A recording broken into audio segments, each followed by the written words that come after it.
Hello, everybody. This is Sapna Batla from High Score English, and I welcome you to another very interesting session of Basic English versus Advanced English.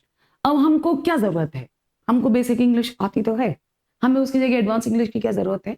तो देखिए, I told you before also that language जो है उसको आप जितना खूबसूरत बनाएंगे उतनी खूबसूरती से आप अपने आप को कम्युनिकेट कर पाएंगे. तो हमें जरूरत है कि हम कुछ अच्छे वर्ड्स यूज करें, बिकॉज ये देखिए, आप अपने आप बेसिक इंग्लिश अपने आप में बता रहा है it is common English, it is being spoken by everybody. तो हमारे को क्या चीज ऐसी है जो हमारे को दूसरों से अलग करती है? ऑब्वियसली हमारी लैंग्वेज, हमारा बोलने का तरीका, हमारे choice of words. So that is why we choose to write and to speak good English, which we can say advanced English. Now, I am tired.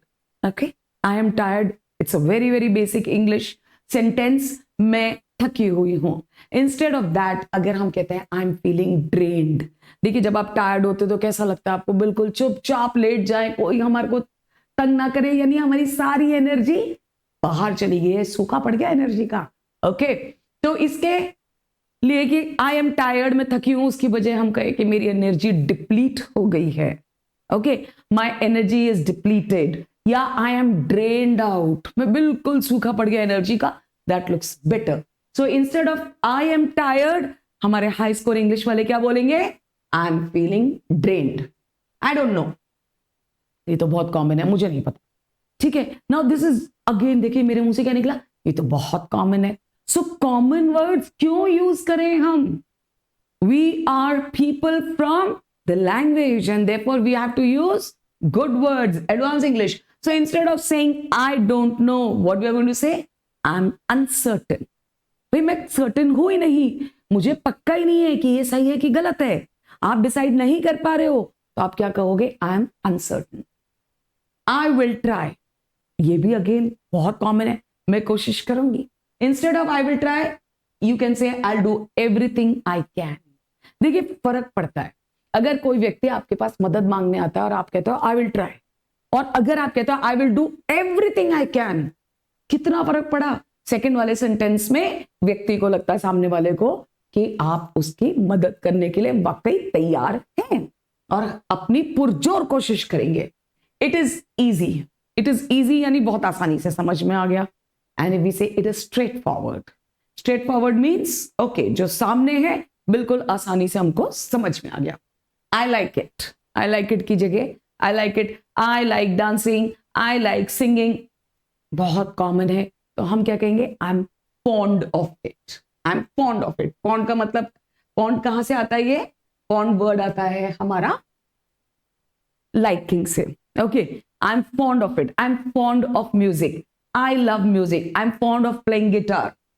That is very important. Okay, ये word, ये बहुत sentence ही important है. देखिए ये sentence important है. That is very important की जगह अगर आप बोलते हैं दैट्स वेरी क्रूशियल, बहुत क्रूशियल है. ये इंपॉर्टेंट है, लेकिन क्रूशियल वर्ड ऐसा बता रहा है कि आपको जी जान लगा देना है इसके लिए. सो इंपॉर्टेंट को अगर आपने और एम्फसाइज करना है, if you have to emphasise the word, if you have to put more weight on that word, you will say it's very crucial. He is very smart. Smart का मतलब यहां पे फिजिकल की बात नहीं कर रहे हम. यहां पे स्मार्ट जो है, स्मार्ट होता है इंसान दिमाग से. उसकी जगह हम बोलेंगे ही इज ब्रिलियंट. बहुत तेज दिमाग है उसका, बहुत अच्छा पढ़ता है, बहुत अच्छा लिखता है. So he is brilliant. She is very friendly. Okay, कोई व्यक्ति है या कोई आपकी फ्रेंड है जो आपको बहुत अच्छे से वेलकम करती है, आपके लिए जो है बहुत सारे साजो सामान लगा देती है खाने के लिए. ठीक है, तो इसका मतलब क्या है? आप उसके घर में वेलकम है, आप हमेशा वो आपके जो है स्वागत करने के लिए तैयार रहती है. सो instead of saying she is very friendly इतने मजा नहीं आ रहे बोलने में, हम क्या बोलेंगे? She is very welcoming. I am very happy. अब happy, sorry, sad, thank you, ये ऐसे वर्ड्स हैं. कैसे वर्ड्स हैं ये? जो हर कोई यूज करता है.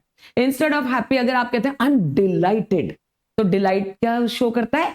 Very happy. तो ये सारे एक तरह से पर्यायवाची यानी सिनोनिम्स हैं. Okay, it's very funny, it's hilarious. कोई चीज अगर आपको बहुत ज्यादा हंसाती है, Kapil Sharma is very funny and Kapil Sharma is hilarious, उसको सुन के आपको हंसी आ जाती है, तो it's hilarious. I am very sure, देखिए यहां पे अनश्योर था, आई डोंट नो, तो आपने लिख दिया अनसर्टन. लेकिन अगर आपकी कोई चीज में आप बहुत श्योर हो तो आप क्या लिखते हो? I am certain. Then he is very thirsty. Now thirsty यानी उसका गला सूख रहा है, उसको पानी पीना है. So instead of saying he's very thirsty or I'm very thirsty, you can say parched. Parched का मतलब सूखा. So okay, I'm parched. I want to have a glass of water immediately. Oh, he is very parched. So thirsty की जगह parched. So I think these are the sentences which you revise, and from basic English now you can go up, level yourself to advanced English. This is Sapna Butler signing off from High School English. Have a good day.